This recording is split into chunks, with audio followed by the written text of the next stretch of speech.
శ్రీలంక వేదికగా న్యూజిలాండ్ శ్రీలంక జట్ల మధ్య జరుగుతున్న 2 మ్యాచ్ల టెస్ట్ సిరీస్లో మొదటి మ్యాచ్లో అద్భుత విజయం నమోదు చేసిన శ్రీలంక జట్టు ఇప్పుడు అదే జోష్తో రెండో టెస్ట్ మ్యాచ్లో కూడా కివీస్కి చుక్కలు చూపిస్తుంది. గురువారం రోజు మొదలైన ఈ టెస్ట్ మ్యాచ్లో టాస్ గెలిచి మొదట బ్యాటింగ్ చేయాలని డిసైడ్ అయిన లంక జట్టు దాదాపు 2 రోజుల పాటు బ్యాటింగ్ చేసి న్యూజిలాండ్ బౌలర్ల సహనాన్ని పరీక్షించింది. అంతేకాకుండా కేవలం 5 వికెట్లు మాత్రమే కోల్పోయి ఏకంగా 602 పరుగులు సాధించి ఇన్నింగ్స్ ని డిక్లేర్ చేసింది. ముఖ్యంగా ఈ మ్యాచ్లో కమిందు మెండిస్ 182 పరుగులు చేసి అజేయంగా నిలవగా దినేష్ చండీమల్ 116 పరుగులు, కుశాల్ మెండిస్ 106 పరుగులు చేసి సెంచరీలతో కదం తొక్కడంతో శ్రీలంక తొలి ఇన్నింగ్స్లో 5 వికెట్ల నష్టానికి 602 పరుగుల భారీ స్కోర్ను కివీస్ ముందు ఉంచగలిగింది. ఇక ఈ క్రమంలో ఈ మ్యాచ్లో 182 పరుగులతో అజేయంగా నిలిచిన కమిందు మెండిస్ సంచలన రికార్డును నమోదు చేసి ఔరా అనిపించాడు.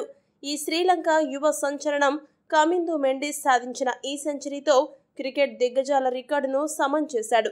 టెస్టుల్లో తొలి 13 ఇన్నింగ్స్లోనే 5 సెంచరీలు చేసిన ఆటగాడిగా బ్రాడ్మన్, జార్జ్ హెడ్లీ సరసన నిలిచాడు.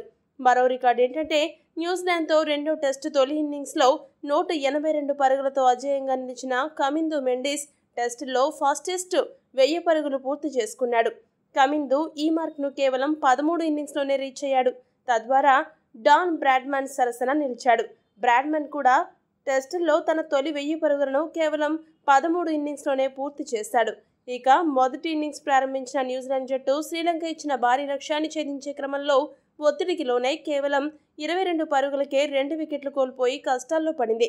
మూడో రోజు ఆటలో కివీస్ జట్టు పుంజుకోకపోతే ఆ జట్టుకి ఓటమి తప్పదు. ప్రస్తుతం కివీస్ గెలుపు మాట అటుంచితే మ్యాచ్ని కనీసం డ్రా చేయడానికైనా చూడాలి. అలా కాకుండా లంక చేతిలో వైట్ వాష్ అయితే మాత్రం ప్రపంచ టెస్ట్ ఛాంపియన్షిప్ రేస్లో నిలవడం దాదాపు కష్టంగా మారుతుంది. ఈ వీడియో కనుక మీకు నచ్చినట్టయితే లైక్, షేర్, కామెంట్ చేయండి. మరిన్ని స్పోర్ట్స్ అప్డేట్స్ కోసం మా ఛానల్ను సబ్స్క్రైబ్ చేసుకోండి.